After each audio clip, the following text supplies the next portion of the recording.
നമസ്കാരം. ഇതുപോലൊരു നാറിയ ഭരണം ഈ കേരള നാട് കണ്ടിട്ടില്ലേ? ഇങ്ങനൊരു മുദ്രാവാക്യം നിങ്ങളുടെ ഓർമ്മയിലുണ്ടോ? കേട്ടിട്ടുണ്ടോ? യുവാക്കളാരും കേട്ടിരിക്കാനിടയില്ല. എന്നെപ്പോലുള്ള വയോജനങ്ങൾ കേട്ടിരിക്കാം. കാരണം ഞങ്ങളുടെ കാലത്ത് കേട്ടു തഴമ്പിച്ചതും വളരെ വൈറലായതുമായിട്ടുള്ള മുദ്രാവാക്യമാണത്. വൈറൽ എന്ന് പറഞ്ഞാൽ അന്ന് മൊബൈൽ ഫോണൊന്നും ഇല്ല. പക്ഷേ ആളുകൾക്കിടയിൽ എപ്പോഴും പരസ്പരം പറയുന്ന ഒരു മുദ്രാവാക്യമാണ്, ഹിറ്റായ മുദ്രാവാക്യം എന്ന് വേണമെങ്കിൽ പറയാം. ഇതുപോലൊരു നാറിയ ഭരണം ഈ കേരള നാടേ കണ്ടിട്ടില്ല. അതാരാണ് പാടിക്കൊണ്ട് നടന്നത്? CPM-ൻ്റെ കേഡറുകളാണ്. അവരുടെ പ്രാമാണികവും അംഗീകൃതവുമായിട്ടുള്ള ഒരു മുദ്രാവാക്യമായിരുന്നു. ആർക്കെതിരെയാണ് ഈ മുദ്രാവാക്യം അവർ മുഴക്കിയിരുന്നത്?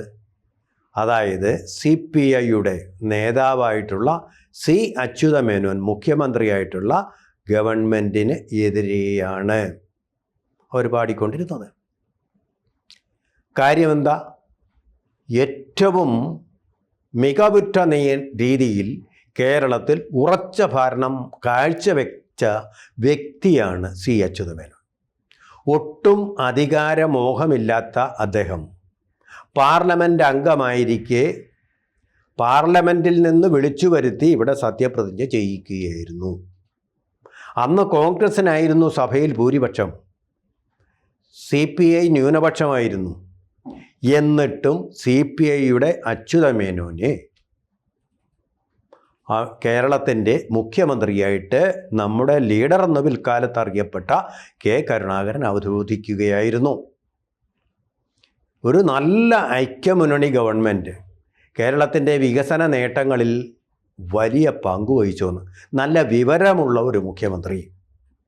ഉദാഹരണത്തിന് VI സുബ്രഹ്മണ്യം എന്ന് പറയുന്ന അദ്ദേഹത്തിൻ്റെ 100ാം ജന്മദിനമാണെന്ന് ഞാനിത് പറയുമ്പോൾ അദ്ദേഹത്തിനെക്കുറിച്ച് അറിയാവുന്ന ചുരുക്കം ചില മുഖ്യമന്ത്രിമാരിൽ ഒരാളാണ് ഇദ്ദേഹം. കാരണം ദ്രാവിഡ ഭാഷാശാസ്ത്രത്തിൻ്റെ ഗവേഷണ കാര്യത്തിൽ ലോകമെമ്പാടും അറിയപ്പെടുന്ന ഒരു പണ്ഡിത കേസരിയാണ് നമ്മുടെ VI സുബ്രഹ്മണ്യം എന്നറിയപ്പെടുന്ന ആൾ. ദ്രാവിഡ ഭാഷയെക്കുറിച്ച് മലയാളം, തമിഴ് അങ്ങനെയുള്ള ഭാഷകളെക്കുറിച്ച് വിപുലമായിട്ടുള്ള അറിവുകൾ ശേഖരിച്ചിട്ടുള്ള ഒരു വ്യക്തിയാണ് അദ്ദേഹം. പല സർവകലാശാലകളിലും VC ആയിരുന്ന ആളാണ്. കേരളത്തിൽ നമ്മുടെ ദ്രാവിഡ ഭാഷാ ഇൻസ്റ്റിറ്റ്യൂട്ടിൻ്റെ തലപ്പത്ത് അദ്ദേഹത്തെ ദ്രാവിഡ ഭാഷാശാസ്ത്ര വിഭാഗത്തിൻ്റെ മേധാവിയായിട്ടുള്ള പദം അദ്ദേഹം അലങ്കരിച്ചിട്ടുണ്ട്. അതിനുശേഷം ഒരു വൈസ് ചാൻസലർ പദവി എനിക്ക് തോന്നുന്നു തിരുനെൽവേലി സർവകലാശാലയുടെ ആണെന്ന് തോന്നുന്നു കിട്ടി. പക്ഷേ അതുപേക്ഷിച്ച് വീണ്ടും കേരളത്തിലേക്ക് വന്ന മലയാളത്തെ സ്നേഹിച്ച ആളാണ് അദ്ദേഹം. മേനംകുളം എന്ന് പറയുന്ന തിരുവനന്തപുരത്തെ സ്ഥലത്ത് അദ്ദേഹത്തിൻ്റെ സ്മാരകം ഇപ്പോഴും ഉണ്ട്. പക്ഷേ അദ്ദേഹത്തെ നമ്മൾ മറന്നു. അദ്ദേഹത്തിനെക്കുറിച്ച് പോലും നമ്മളെ ഓർമ്മിപ്പിച്ച വിവരമുള്ള മുഖ്യമന്ത്രിയായിരുന്നു. തിരുവനന്തപുരത്തെ പ്രധാനപ്പെട്ട സ്ഥാപനങ്ങളൊക്കെ ഇപ്പോൾ നമ്മൾ കാണുന്നത്, അതായത് ക്യാൻസറിന് വേണ്ടിയിട്ടുള്ള റീജിയണൽ ക്യാൻസർ സെൻറ്റർ, അതുപോലെ തന്നെ കേരളത്തിൻ്റെ വികസന സ്വപ്നങ്ങളെ ചിറകണിയിക്കാൻ വേണ്ടിയിട്ടുള്ള സെൻറ്റർ ഫോർ ഡെവലപ്മെൻറ്റ് സ്റ്റഡീസ് എന്ന് പറയുന്ന CDS, അങ്ങനെയുള്ള സ്ഥാപനങ്ങളെല്ലാം അദ്ദേഹത്തിൻ്റെ കാലത്ത് കൊണ്ടുവരപ്പെട്ട പുരോഗമന ആത്മകമായിട്ടുള്ള കാര്യങ്ങളാണ്. അതുപോലെ തന്നെ ഏറ്റവും പ്രധാനപ്പെട്ട ഒന്ന്, ഭൂപരിഷ്കരണ ഭേദഗതി ബില്ലിലൂടെ ജന്മിത്വത്തെ കേരളത്തിൽ അവസാനിപ്പിച്ച ഒരാളും കൂടിയായിരുന്നു അദ്ദേഹം. അത് ശരിയാണോ തെറ്റാണോ എന്നുള്ളതിനെക്കുറിച്ച് ഇപ്പോൾ ചർച്ചകൾ നടക്കുന്നുണ്ട്. നമ്മൾ അതിലേക്കൊന്നും പോകുന്നില്ല. അന്ന് വിളിച്ച മുദ്രാവാക്യം ഇന്ന് CPM ഏറ്റുവിളിക്കുക. ഇന്ന് വിളിക്കുമ്പോൾ CPM-ൻ്റെ നേതാവായിട്ടുള്ള പിണറായി വിജയനാണ് ഇന്ന് മുഖ്യമന്ത്രിയായിട്ട് ഇരിക്കുന്നത്.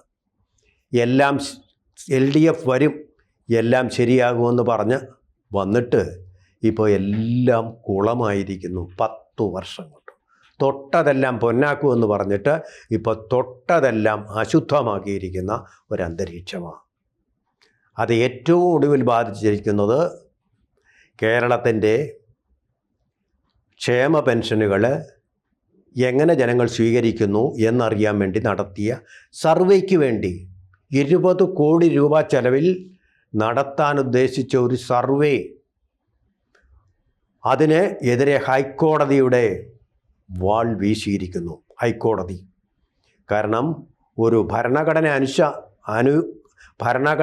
അനുസരിക്കുന്ന ഒരു സംസ്ഥാനത്തിന് പറ്റുന്ന പണിയല്ല ഇത്. തീർച്ചയായിട്ടും അത് തെറ്റായിട്ടുള്ള നടപടിയാണ്. അത് അനുവദിക്കാൻ പറ്റില്ലെന്ന് ഹൈക്കോടതി കേരള ഗവൺമെൻറ്റിനോട് പറഞ്ഞിരിക്കുകയാണ്. അങ്ങനെ ആ സർവേ എന്ന് പറഞ്ഞാൽ അതിൽ SFIക്കാർ, DYFIക്കാർ ഇങ്ങനെയൊക്കെ നിൽക്കുന്ന ആൾക്കാരെ വീട് വീടാന്തരം കയറി ഇറക്കിയതിന് ശേഷം ക്ഷേമ പെൻഷൻ നിങ്ങൾക്ക് അടുത്ത വർഷവും കിട്ടണമെന്നുണ്ടോ? വേണം. അങ്ങനെയുണ്ടെങ്കിൽ അടുത്ത മാസവും കിട്ടണമെങ്കിൽ പിണറായി വിജയന് വോട്ട് ചെയ്യണമെന്ന് ഭീഷണിപ്പെടുത്താൻ വേണ്ടിയിട്ട് SFIക്കാരെ സർക്കാർ ചെലവിൽ, സർക്കാരിൻ്റെ ബാഡ്ജൊക്കെ ഇട്ടുകൊണ്ടായിരിക്കും ചെല്ലുന്നത്, സർക്കാർ ജീവനക്കാരായിട്ട് ആ പരിഗണനയോടുകൂടി ചെന്ന് വീടുകളിൽ ചെന്ന് ഭീഷണിപ്പെടുത്തുക. അപ്പോൾ ക്ഷേമ പെൻഷൻ കിട്ടണമെന്നുള്ള ഒരു ആഗ്രഹം കൊണ്ട് അവർ CPMന് അല്ലെങ്കിൽ LDFന് വോട്ട് ചെയ്യും. ആ ഒരു പരിവം. SFIക്കാരെ എല്ലാവർക്കും ഒരുമാതിരി പേടി കാണും. അവരാണല്ലോ പോലീസുകാരനെ അദ്ദേഹം ഷോപ്പിംഗ് മാളിലേക്ക് സ്വന്തം ബന്ധുവിനെയും കൊണ്ടുപോയപ്പോൾ പുറകെ എത്തിച്ചേർന്ന് ചെന്നായ്ക്കൾ ആക്രമിക്കുന്നത് പോലൊരു പോലീസുകാരനെ ആക്രമിച്ച് തോഴിക്കുകയും ചവിട്ടുകയും എല്ലാം ചെയ്ത് അങ്ങനെയൊക്കെ പോലീസിനെ പോലും അവരുടെ മന്ത്രിസഭയുടെ കാലത്ത് പോലും അവരുടെ ഭരണകാലത്ത് പോലും പേടിക്കാത്ത ഒരു വിഭാഗം ആൾക്കാർ. ആ പരിപാടി തൽക്കാലം നിർത്തിവെച്ചിരിക്കുകയാണ്. വിജ്ഞനായ P. രാജീവ് നിയമമന്ത്രിയാണല്ലോ, അദ്ദേഹം പറഞ്ഞിരിക്കും ഇതിനെന്താ കുഴപ്പം, ഇതല്ലേ നമ്മൾ ജനങ്ങളുടെ അഭിപ്രായങ്ങൾ അറിയുമ്പോഴല്ലേ അതൊരു ജനാധിപത്യമാവുന്നത്. അതേ, അങ്ങനെ തന്നെയാണ്. പക്ഷേ ജനങ്ങളെന്ന് പറയുന്നത് ക്ഷേമ പെൻഷൻ കിട്ടിയവർ മാത്രമല്ലല്ലോ. ഇതിനെക്കുറിച്ചുള്ള സർവേ ഒക്കെ പാർട്ടിക്ക് നടത്താം, പാർട്ടിയുടെ ചെലവിൽ, ഗവൺമെൻറ് ചെലവിൽ വേണ്ട. അതും സമയം എപ്പോഴാണ്? ഇതൊക്കെ നേരത്തെ നടത്താമായിരുന്നല്ലോ, തെരഞ്ഞെടുപ്പ് അടുത്ത് വരുന്ന സമയത്ത് തന്നെയല്ലേ നിങ്ങൾ ക്ഷേമ പെൻഷനും അനുവദിച്ചത്. ഇതൊക്കെ ആർക്കും മനസ്സിലാവില്ലെന്നാണോ? പൊട്ടന്മാരല്ലല്ലോ കേരളത്തിലെ ജനങ്ങൾ, അതുപോലെ കോടതിയും അങ്ങനെയുള്ള ആൾക്കാരല്ലെന്നൊരു ബോധ്യം വേണ്ടേ? നിങ്ങൾ നിയമമന്ത്രി ആയതുകൊണ്ട് നിങ്ങൾ സുപ്രീം കോടതിക്കും ഭരണഘടനയ്ക്കും മുകളിലാണോ? ആ രീതിയിലാണ് നിങ്ങൾ സംസാരിക്കുക. ഇതിലെന്താ തെറ്റെന്ന് ആ തെറ്റ് ചൂണ്ടിക്കാണിച്ചിട്ട് അത് മനസ്സിലാക്കാൻ പോലും കഴിയില്ലാത്ത നിയമമന്ത്രിയാണ് നമ്മുടെ സംസ്ഥാനത്ത്.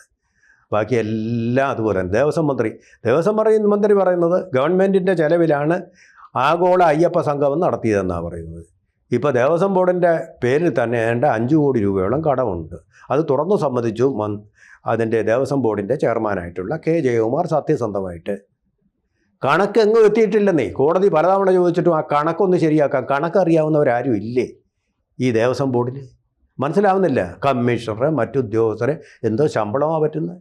അതുകൂടാതെ കേരളത്തിലെല്ലാം കൂടെ തിരുവിതാംകൂർ ദേവസ്വം ബോർഡിൽ മാത്രം 2000-ലധികം ജീവനക്കാരൊക്കെ. ഇവരെന്ത് പണിയാണ് ചെയ്യുന്നത്? ഈ അഴിമതിക്കുള്ള പണത്തിൻ്റെ കണക്ക് മാത്രമേ അവർക്ക് അറിയത്തുള്ളൂ. പോട്ടെ, ശബരിമല തന്നെ അഴിമതിയുടെ കേദാരനാഥമായിട്ട് മാറ്റിയിരിക്കുകയല്ലേ. എന്തായിക്കാണ് ഇതിപ്പോൾ ശബരിമലയല്ല, ഹിമാലയ പർവ്വതം. എന്തിൻ്റെ അഴിമതിയുടെ ഹിമാലയ പർവ്വതമാക്കി അവർ മാറ്റിയിട്ടില്ലേ? ഇപ്പോൾ 4.5 കിലോ സ്വർണത്തിൻ്റെ കണക്ക് വരുന്നുണ്ട്, കോടിക്കണക്കിന് രൂപ വരും അതിൻ്റെ വില. അതുപോലെ തന്നെ ഇവർ പലപ്പോഴും അവിടെ നടത്തിയിട്ടുള്ള അനാവശ്യമായിട്ടുള്ള പ്രവർത്തനങ്ങൾ, ഒരു ഗൂഢാലോചനയുടെ ഫലമായിട്ട്, ആസൂത്രണത്തിൻ്റെ ഫലമായിട്ട് നടത്തിയിരിക്കുന്ന കൊള്ള എത്രമാത്രമാണെന്ന് ഇനിയും തെളിയിക്കപ്പെടാൻ അവരുടെ തന്നെ SITക്ക് പോലും കഴിഞ്ഞിട്ടില്ല. അന്തമില്ലാത്ത കാര്യങ്ങളാണ് ചെയ്തിരിക്കുന്നത്. ഇതുപോലെയാണ്, അനന്തമായിട്ട് നീളുകയാണ് അതിനെക്കുറിച്ചുള്ള അന്വേഷണം പോലും. അപ്പോൾ അഴിമതി നടന്നിട്ടുള്ളതും അനന്തമായിട്ട് തന്നെയാണ്. പിന്നെ നമ്പർ വൺ എന്നും പറഞ്ഞ എപ്പോഴും വീണ ജോർജും ഒക്കെ പറയുന്നത് കേൾക്കാം. ശരിയാണ്, അക്കാര്യത്തിൽ ഇവർ സമ്മതിക്കണം. കേരളത്തിൽ ഏറ്റവും സ്ത്രീകളോട് പീഡനം നടത്തുന്ന, സ്ത്രീകളെ ഉപദ്രവിക്കുന്ന, അതിക്രമങ്ങൾ നടക്കുന്ന സംസ്ഥാനം എന്നുള്ള ഖ്യാതി കേരളം നേടിയിട്ടുണ്ട്. അതുപോലെ തന്നെ ഗുണ്ടാരാജിൻ്റെ പേര് പലപ്പോഴും ബീഹാറിനോടും ഉത്തർപ്രദേശിനോടുമായിരുന്നു ചേർത്ത് വെക്കാറുള്ളത്. ഇപ്പോൾ കേരളം പട്ടാപ്പകൽ 3 മണിക്ക് സ്പൈൽ കയറിയിട്ട് പണം ചോദിക്കുക, തന്നില്ലെങ്കിൽ പീഡനത്തിലേക്ക് അങ്ങ് നീങ്ങുക. ആ പതിവും കൂടി ഇവിടെ ആക്കിയിരുന്നു. കാപ്പ ചുമതലയുള്ളവർ പാർട്ടിയിലേക്ക് വീണ ജോർജിൻ്റെ നേതൃത്വത്തിൽ പത്തനംതിട്ടയിൽ എടുത്തിട്ട് ആ കാപ്പയിൽപ്പെട്ട DYFI പ്രവർത്തകർ അവിടെ പത്തനംതിട്ടയിൽ CPMകാരെ തന്നെ ആക്രമിച്ച് നിലംപരിശാക്കിയ ഒരു ചരിത്രവും കൂടി, അങ്ങനൊരു കാര്യം കൂടി പറഞ്ഞു കേൾക്കുന്നുണ്ട്. ലോ ആൻഡ് ഓർഡർ എന്ന് പറയുന്നത് കേരളത്തിലില്ല. സത്യസന്ധത എന്ന് പറയുന്നത് കേരളത്തിലില്ല. അതിൻ്റെ കൂടി ഇനി ഗീബൽസ് തന്ത്രങ്ങൾ, അതായത് ഇനിയും പബ്ലിക് റിലേഷൻസ് ഡിപ്പാർട്ട്മെൻറ്റിൻ്റെ ചെലവിൽ ഫാക്റ്റ് ചെക്കിംഗ് എന്നുള്ള പേരിൽ കുറേ പേരെ വയ്ക്കുക. അതായത് വ്യാജ ID വെച്ചുകൊണ്ട്, ആ വ്യാജ IDയുടെ പേരിലാണല്ലോ പണ്ട് രാഹുൽ മാങ്കൂട്ടത്തലിനെ വേട്ടയാടിയതും അറസ്റ്റ് ചെയ്തതും. ആ വ്യാജ ID വെച്ചുകൊണ്ട് അക്കൗണ്ട് തുടങ്ങുക. ആ അക്കൗണ്ടിലൂടെ സോഷ്യൽ മീഡിയയിൽ ഗവൺമെൻറ്റിനെതിരെ വരുന്നതെല്ലാം മിസ്ഇൻഫർമേഷൻ നൽകിക്കൊണ്ട് തകർത്ത് കളയുക എന്നുള്ളൊരു തന്ത്രം കൂടി ഇപ്പോൾ ആവിഷ്കരിച്ചിരിക്കുന്നത്. അത് ഗവൺമെൻറ് ചെലവ് PRD. ഇതൊക്കെയാണ് ഇപ്പോൾ നടന്നുകൊണ്ടിരിക്കുന്നത്. സത്യാനന്തര കാലത്തിൻ്റെ യഥാർത്ഥ ഗവൺമെൻറ് എന്നും യോജിപ്പിക്കും വിധം ഉള്ള സത്യവിരുദ്ധമായ പ്രവർത്തനങ്ങളുടെ ഒരു കൂടാരമായിട്ട് LDFൻ്റെ ഗവൺമെൻറ് മാറിയിരിക്കുന്നു. ഈ ഗവൺമെൻറ്റിനെ മൂന്നാമതൊരു വട്ടം കൂടി ആശീർവദിക്കാൻ വേണ്ടി അയ്യർ ദി ഗ്രേറ്റും അതുപോലെ തന്നെ കാശ്മീരിൽ നിന്ന് ഫാറൂഖ് അബ്ദുള്ള, 90 വയസ്സുള്ള ഫാറൂഖ് അബ്ദുള്ളയും ഒക്കെ എത്തിയിരിക്കുന്നു എന്നുള്ളതുമാണ് നമ്മൾ കാണുന്നത്. എന്തായാലും ഇതുപോലൊരു നാറിയ ഭരണം ഈ കേരളനാട് കണ്ടിട്ടുണ്ടോ എന്ന് സംശയമാണ്. ദൂരെ നിന്ന് വരുന്നവർക്ക് അതിൻ്റെ നാറ്റം മനസ്സിലാവുകയില്ല പെട്ടെന്ന്. പക്ഷേ ഇവിടെ എത്തിക്കുന്നവർ, അത് അനുഭവിക്കുന്നവരായതുകൊണ്ട് തീർച്ചയായിട്ടും അതറിയാൻ അവർക്ക് കഴിയും. അതിനുള്ള ശേഷി ഉണ്ട്. കൂടുതൽ വാർത്തകളും വിശേഷങ്ങളും നിങ്ങളിലേക്ക് എത്താൻ ABC മലയാളം സബ്സ്ക്രൈബ് ചെയ്യുക, ബെൽ ബട്ടണും അമർത്തുക.